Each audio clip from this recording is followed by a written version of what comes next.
Mexico is one of the most visited countries on the planet, packed with beaches, ruins, and cities that could not feel more different from each other. Before you book anything, here is everything you actually need to know before you go. We are covering entry requirements, getting around, the best and safest regions, real safety tips, realistic costs, the best time to visit, and the mistakes first-timers keep making. From the turquoise water of the Riviera Maya to the volcanoes above Mexico City and the colonial streets of Oaxaca, Mexico offers an enormous range of experiences in one country. Save this video before you start booking flights, because we are answering the questions people actually search before landing in Mexico. Let us start with entry requirements. Mexico is one of the easiest countries in the world to enter for tourism, and most visitors do not need a visa at all for short stays. Citizens of the US, Canada, the UK, the EU, and dozens of other countries can enter visa-free for tourism, typically receiving permission to stay up to 180 days on arrival. You will fill out a Forma Migratoria Multiple, or FMM, either online before you fly or on arrival. And it is a genuinely simple process that takes just a few minutes. Keep the paper copy of your FMM safe during your trip, since you will need to return it when you depart. Losing it means an extra fee and paperwork at the airport. Make sure your passport has at least 6 months of validity remaining, a standard requirement that occasionally catches travelers off guard at check-in. Land border crossings from the US, especially for short trips near Tijuana or Cancun by land from Belize, follow slightly different rules. So, check current requirements for your specific entry point. Travel insurance is not required but strongly recommended, especially given how variable healthcare costs can be between public and private facilities across the country. If you are planning to work remotely, study, or stay longer than 180 days, you will need a temporary resident visa arranged through a Mexican consulate before you arrive. Border officers can occasionally ask for proof of onward travel or sufficient funds, so keep a return ticket and accommodation confirmation on hand just in case. And register your trip with your home country's travel advisory service if one is available, a free step that makes it easier for anyone to reach you in an emergency. Families traveling with children under 18 who are not accompanied by both parents may need extra documentation, such as notarized consent letters. So check current requirements well before departure. Pets, medications, and certain electronics can require extra paperwork at customs, so check current import rules for anything unusual you plan to bring into the country. Most international visitors fly into Mexico City, Cancun, or one of the growing number of regional airports serving Los Cabos, Puerto Vallarta, and the Riviera Maya directly. Domestic flights are plentiful and affordable, often the fastest way to cover the large distances between Mexico City, the coasts, and the colonial heartland. Long-distance buses, especially first-class lines like ADO and ETN, are comfortable, reliable, and a genuinely pleasant way to travel between cities at a fraction of the flight cost. Mexico City's metro is one of the cheapest and most extensive in the world, though rush-hour crowds and occasional pickpocketing mean travelers should stay alert. Renting a car makes sense for exploring the Yucatan's cenotes and ruins at your own pace, though driving in Mexico City itself is rarely worth the traffic and stress. Ride-hailing apps like Uber operate reliably in most major cities and tourist areas, often a safer and more transparent option than flagging a taxi on the street. The Riviera Maya's ADO buses connect Cancun, Playa del Carmen, and Tulum frequently and cheaply, making a car rental unnecessary if you are sticking to that corridor. Colectivos, shared vans that run set routes, are the local way to get around the Yucatan cheaply, though schedules are informal and mostly understood by trial and error. And note that some archaeological sites like Chichen Itza get extremely crowded by mid-morning with tour buses. Arriving right at opening gives you a noticeably better experience. If you are nervous about navigating a country this large, remember that English is widely understood in tourist zones, and ride-hailing apps make getting around remarkably approachable. Toll highways, marked quota, are safer and faster than the free libre roads for long-distance driving, worth the extra cost for the added peace of mind. Mexico City's airport has 2 terminals connected by a free shuttle bus, but the ride can take longer than expected, so build in a buffer if you are connecting between domestic and international flights. Ferries connect the mainland to Cozumel and other islands, a scenic and practical way to add an island day trip onto a Riviera Maya itinerary without much extra planning. Mexico City is the obvious starting point for many visitors. A sprawling capital packed with world-class museums, incredible food, and neighborhoods like Roma and Condesa that feel endlessly walkable. The Riviera Maya, stretching from Cancun down through Playa del Carmen to Tulum, delivers Caribbean beaches, cenotes, and easy access to major Maya ruins. Oaxaca offers colonial architecture, some of the best food in the country, and a rich indigenous culture that feels distinct from anywhere else in Mexico. The Yucatan Peninsula beyond the coast, including Merida and Valladolid, offers a calmer, more culturally immersive alternative to the resort corridor. Puerto Vallarta and the Pacific Coast combine a walkable, charming town center with genuinely stunning beaches and a laid-back atmosphere different from the Caribbean side. San Miguel de Allende, a UNESCO colonial town in central Mexico, has become a favorite for its cobblestone streets, art scene, and dramatic pink stone cathedral.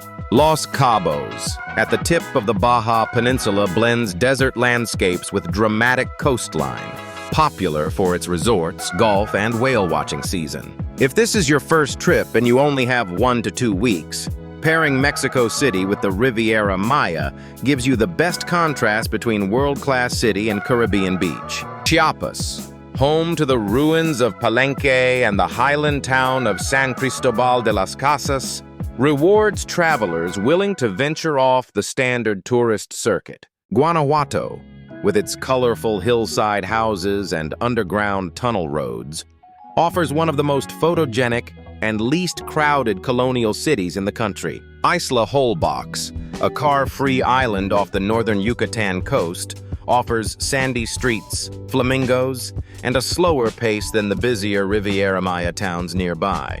And Puebla, less than 2 hours from Mexico City, delivers stunning colonial architecture and some of the best mole poblano and street food anywhere in the country.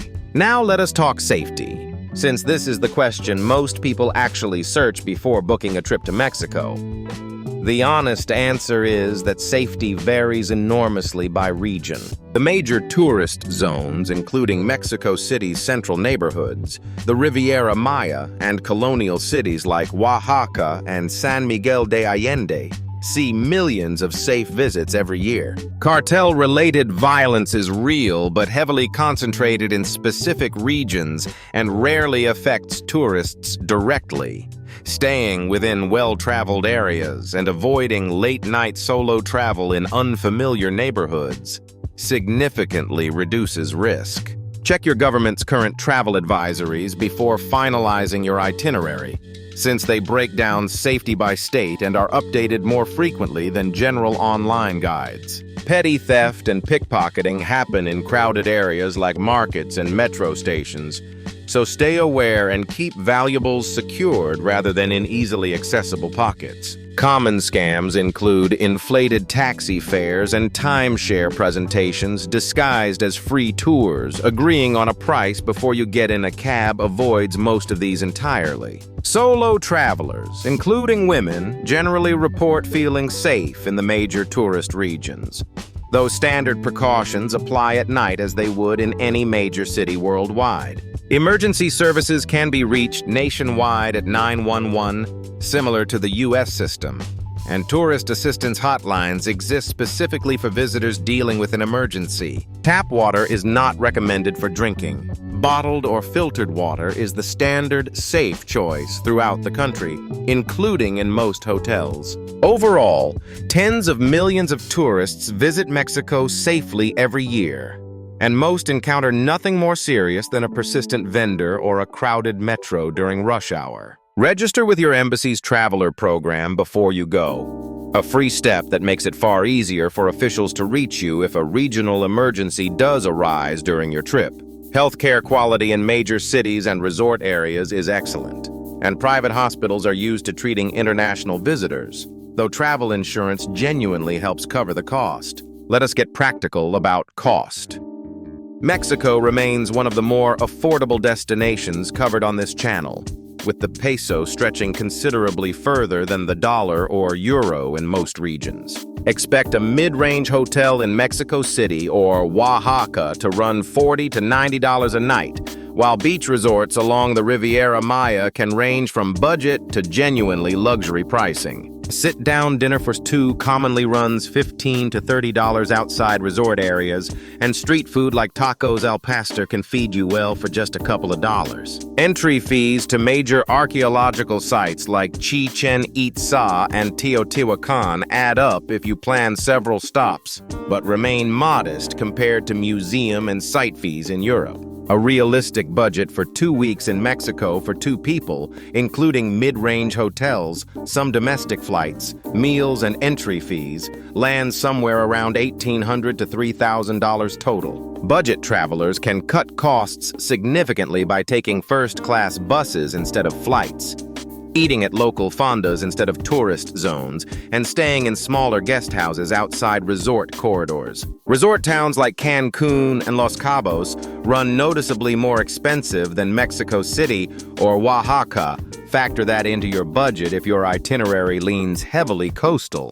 Tipping around 10 to 15% is customary at restaurants, and small tips for taxi drivers and hotel staff are appreciated, though not strictly required. Credit cards are widely accepted in cities and resort areas, though smaller towns and markets still favor cash, so keep pesos on hand for exactly those situations. ATMs are the easiest way to get pesos at a fair rate. Withdraw larger amounts less often to minimize fixed fees, and always decline the dynamic currency conversion prompt. Domestic flights and the first-class buses are genuinely inexpensive by Western standards, often costing less than a single tank of gas would back home for a comparable distance covered. All-inclusive resorts along the Riviera Maya can actually save money for beach-focused trips, bundling meals and drinks into one upfront price worth comparing against a la carte costs. So, when is the best time to go?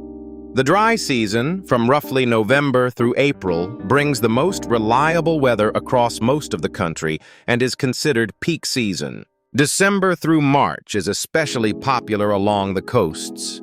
Comfortable temperatures and minimal rain make it the most crowded and most expensive window to visit. Hurricane season runs June through November, mainly affecting the Caribbean coast and Pacific coast, worth checking forecasts closely if your trip falls in this window. Shoulder months like April through May and October through November offer a genuinely good balance of decent weather, thinner crowds, and lower prices across most regions. Day of the Dead celebrations in late October and early November transform cities like Oaxaca and Mexico City with altars, parades, and marigold flowers, a spectacular and deeply cultural time to visit. Mexico City sits at high altitude, so its climate stays mild year-round while the coasts run hot and humid, especially in summer.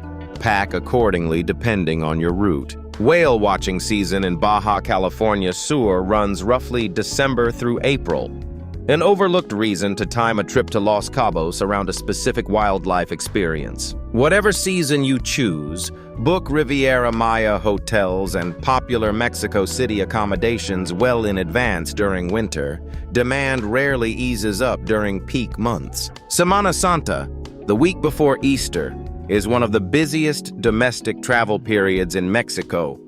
Expect higher prices and crowded beaches if your trip overlaps with it. Independence Day celebrations on September 16th bring parades and fireworks nationwide, a festive and colorful time to be in the country even outside the biggest cities. Late spring shoulder season also means lower hotel rates in Mexico City, since prices climb sharply once summer travel and holiday crowds arrive. Onto the must-sees, starting with Chichen Itza.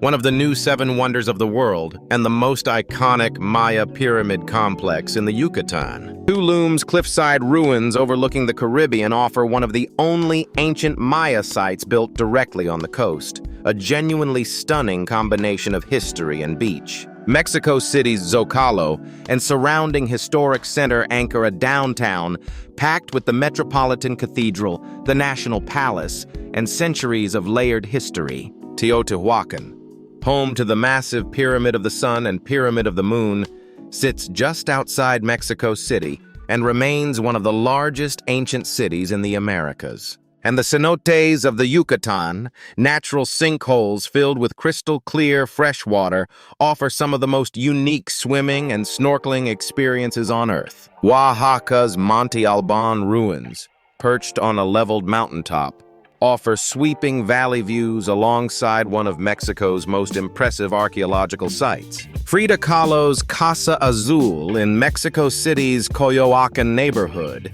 gives visitors an intimate look into the life and work of one of Mexico's most celebrated artists. And Palenque, deep in the Chiapas jungle, delivers one of the most atmospheric Maya ruin sites anywhere, with howler monkeys calling from the surrounding canopy. The colorful hillside town of Guanajuato and its underground tunnel roads offer one of the most photogenic and least touristy colonial experiences in central Mexico. And a stroll through Mexico City's Chapultepec Park and its castle gives visitors green space, museums, and panoramic city views all in one afternoon. The Sumidero Canyon boat tour in Chiapas takes visitors past 1,000-foot cliffs and crocodile sightings along the Grijalva River, a dramatic half-day trip near San Cristobal. And Xochimilco's colorful Trajinera boats let visitors float through ancient canals south of Mexico City, complete with mariachi bands and floating food vendors on weekends. A quick word on culture and etiquette. Mexican cuisine varies enormously by region, from Oaxaca's mole and mezcal to the Yucatan's cochinita pibil. Treat each region as its own culinary destination. Street food is a genuine highlight of any trip. Look for stalls with long lines of locals, a reliable sign of quality and freshness wherever you are in the country. Greetings matter. A warm hello and a bit of small talk before getting to business is considered basic courtesy in most social and even commercial interactions. Meal times run later than in the US, with lunch, the main meal of the day, often eaten around 2 or 3 in the afternoon and dinner much later in the evening. Bargaining is expected and part of the culture at markets and with street vendors, but not in restaurants or shops with fixed prices. Know the difference before negotiating. Mexican hospitality runs deep. Being invited to share a meal or a drink is common and sincere, though it is entirely fine to politely decline if you would rather not. Tequila and mezcal each have distinct production methods and regional identities, worth learning the difference before ordering if you want an authentic tasting experience. And when visiting churches or religious sites, modest dress covering shoulders and knees is appreciated, especially outside major tourist zones. Day of the Dead is a celebration of remembrance, not a Mexican Halloween. Approach altars and cemetery visits with the respect the tradition deserves. Sunday is family day across much of Mexico. Expect parks, markets, and plazas to be lively with families out together. A great time to people watch in any city. And keep in mind that many small businesses and markets close for a midday break in smaller towns. Planning around it saves a wasted trip to a shuttered storefront. Finally, the mistakes first-timers keep making. Number 1 is judging the entire country's safety by news headlines about specific regions. Research state by state rather than assuming uniform risk. Number 2 is skipping travel insurance to save money.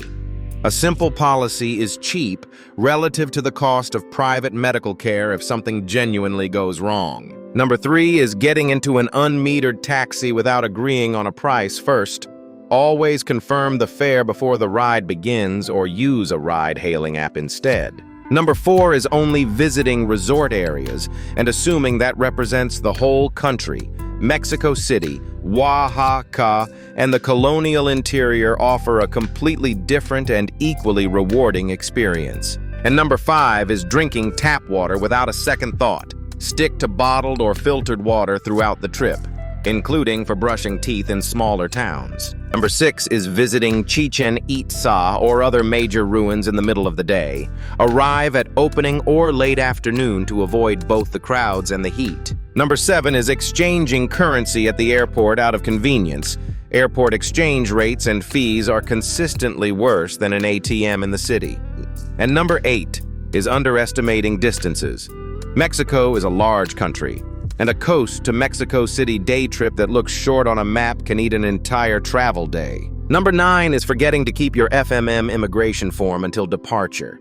Losing it means extra paperwork and fees at the airport when you leave. And number 10 is skipping travel to Mexico altogether out of unfounded fear, missing out on one of the most rewarding and culturally rich countries in the world. Number 11 is overpacking for a country with such varied climate. Layers pack lighter and adapt better than a suitcase full of single-purpose clothing for one type of weather. And number 12 is assuming every region moves at resort pace. Mexico City runs on big city energy and rewards a faster, more spontaneous travel style than the coast. So who is Mexico actually best for? If you love food, history, and beaches that genuinely rival anywhere in the Caribbean, few countries deliver that combination as affordably as Mexico does. Couples and honeymooners are drawn to the Riviera Maya's resorts and cenotes, while culture seekers gravitate toward Mexico City, Oaxaca, and the colonial interior. Families do well here, too. Kid-friendly ruins, beaches, and short flight times from the U.S. make for an easy and educational trip that rarely feels like a lecture. Budget-conscious travelers can genuinely stretch a trip further here than almost anywhere else on this channel, thanks to the exchange rate and lower cost of daily life outside resorts. Food lovers gravitate toward Oaxaca and Mexico City, where regional Mexican cuisine rivals any culinary destination on Earth for depth and variety. And if you are chasing a bucket list photo, 2. Tulum's cliffside ruins and Chichen Itza's pyramid deliver 2 of the most recognizable travel images anywhere. Solo travelers find an easy rhythm here, too. English is widely spoken in tourist zones, and a strong backpacker infrastructure makes it simple to meet other travelers. And repeat visitors keep coming back precisely because one trip barely scratches the surface. Between the regions, the ruins, and the culinary range, Mexico rewards return visits like few other destinations. Digital nomads and remote workers are increasingly drawn to Mexico City's cafe culture and lower cost of living, with a growing community of long-stay visitors setting up shop for months at a time. Whoever you are, Mexico rarely disappoints. Its combination of history, hospitality, landscape, and value is genuinely difficult to match anywhere else in the world. That is everything you need to know before visiting Mexico in 2026. From entry requirements to knowing which regions to prioritize. Which region are you most excited to see? The Riviera Maya, Mexico City, or Oaxaca? Tell us in the comments below. If this guide helped you plan your trip, please like and subscribe for more honest, in-depth travel guides from our small channel. Gracias for watching, and aloha from Kahana Designs. Until next time, safe travels and sweet dreams.